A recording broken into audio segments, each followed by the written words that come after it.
Good morning, everybody. It's Wednesday morning. I had to think then for a second. And it is bitterly cold here in the UK. I've got my layers on. It was -3 not long ago. And I know when I went out the other day, Monday, it was bitterly cold. And I just had a jumper on and a long black thick knitted cardigan, but I was absolutely frozen. So I'm all prepared today. Thermals, big jumper, got my winter coat out of the wrapper, so I'm all set to go and see Alfie shortly. I wanted to talk a little about the goodness and the not so good in people. The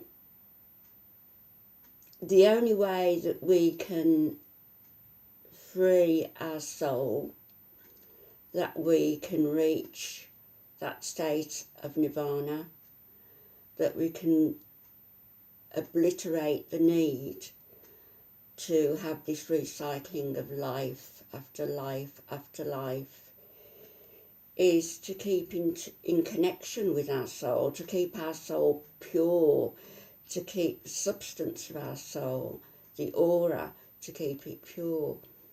I don't know anybody who has managed to do that. Jesus, yes.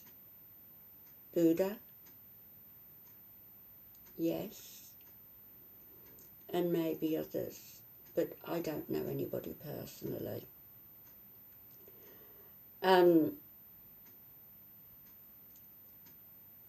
So we are sentenced really to numerous lifetimes of coming back,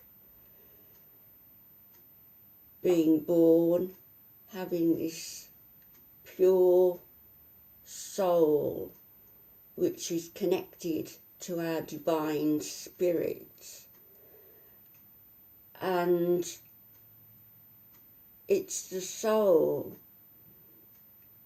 that has all the imprints on it, if you like, of what we do that's good in our life, what we do that's not so good in our life. And we carry that with us. Imagine a soul being absolutely blackened with sin and with corruption. And I think that, having said that, I don't know anybody whose soul is pure. I think there's certain people who we can point at in the public eye who we can say, my goodness, they have a lot to answer for.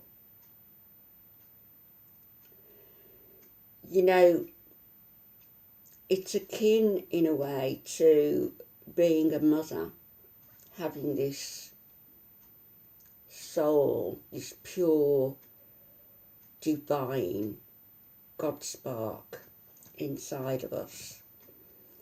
And it's akin, in a way, to being a mother. To be a mother, you have to be strong, you have to be special, you have to be selfless. You have to love somebody more than you love yourself.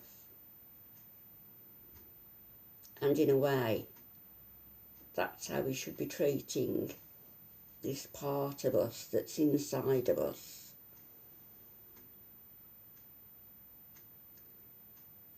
The biblical line that says that it would be easier for a camel to get through the eye of a needle than it would for a rich man to get into the kingdom of God. Do you ever wonder why that's said? I think in many cases it's because the rich, the famous, the wealthy, even inherited wealth,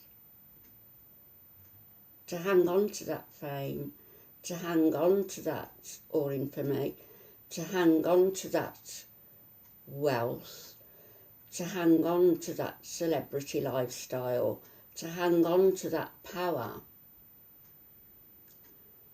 These people enter into a contract with the devil, if you like. Maybe at times without realising what they're doing, at least whilst they're young. We have the Masons, we have the Illuminati, we have all that used to go on at Bohemian Grove. And if you Google Bohemian Grove, you'll be astounded at what goes and used to go on there, and the people who used to be involved in their satanic rituals. These people are very, very fond of rituals. It's very important to them. Such as the Pope in Vatican City. Have you ever noticed that the mitre that the Pope wears on his head, if you look, it's shaped as in a fish? All of these symbols, they mean something. The word Sir comes from the word serpent. All of these public buildings with phallic symbols outside of them. George and the dragon, George and the reptile, dragons in the coat of arms, snakes in the coat of arms. The symbolic meaning in everything.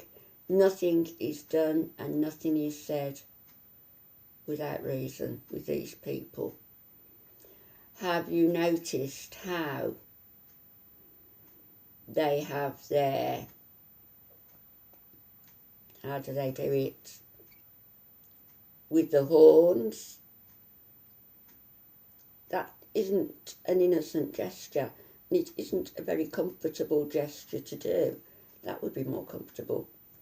That isn't comfortable. And with the coat, where they have the hand in the lapel, where they have the eye shapes as in 6 or 666. Everything, all of this symbolism, there are reasons behind it, and I've been reading about it. So I'm going to come and do a video about some of these things, and certainly about Bohemian Grove and what went on there. And the film Eyes Wide Shut, that film was actually based on rituals that do go on within the Masonic lodges. So I'm going to come back. I've got quite a lot to do today. I'm off to see Alfie.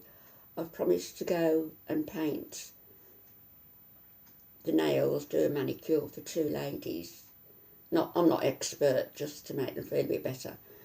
Got some letters to post, recorded delivery, and I've got some shopping to do. But then I will get back and I'll see if I can put together an interesting video about certain symbolism, what it means, where they're going with all this, what the New World Order is going to mean for us ordinary mortals. And in the meantime, all I will say to you is, make today a positive one. Be grateful for having all your faculties, or some of your faculties, for having your family, be grateful for what the universe is giving to you. They said there's nothing more powerful than gratitude, and being grateful attracts more to you by way of, say somebody gave you a gift and you looked at it and said, don't really like that, it's not the right colour for me, or blah blah blah. What would you think? I think, blow it, I'm not going to bother again. The universe works in much the same way.